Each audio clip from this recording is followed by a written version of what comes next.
Let's make spiced butter from the 12-bottle bar.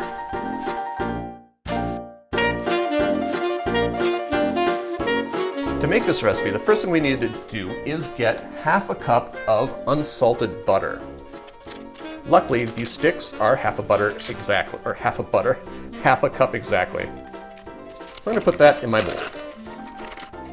And because I'm a little finicky about my fingers, I'm going to wash my hands. I'll be right back. To this butter, we're going to add 2 cups of brown sugar, light brown sugar. And it's been sitting out all day, so it's a little dry. It'll be just fine. A pinch of salt. Because I have a screw top, or a grinder on top, I'm just going to do a quick grind. Maybe a little bit more. Perfect. Perfect measure. 1/4 cup of ground nutmeg, or grated nutmeg if you can get it.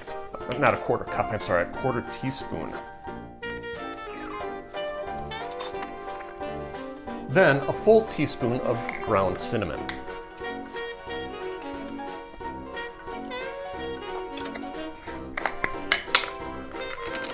Never try things like that. And finally, a pinch of ground cloves. I didn't open the top yet. Error on my part. I'll do it right now. Okay, a pinch of ground cloves. Maybe a little more than that. Now, what I'm going to do is cream this together, is what the book says. Cream it together until it's smooth. This is going to take some time. I'll be back with you in just a moment. Okay, now that I'm done with this, a couple of quick notes. Number 1, this bowl was great for showing you what I was doing, except it didn't work well for the creaming process. Number 2, the recipe does specify a wooden spoon. I don't know why that is. If you know why it's a wooden spoon, let me know. And if we can't find out a reason, and you have a better way of mixing this stuff, go ahead and do it. Number 3, the dry brown sugar was a little too dry, so I did add just a couple of drops of moisture to help loosen it up a little bit.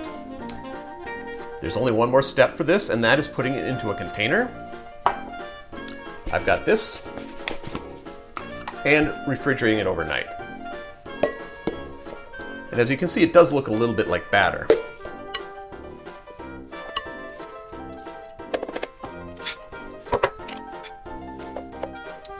Okay, put this in the fridge and I'll see you in the morning. Here we are the next morning and our spiced butter is ready to use. Enjoy.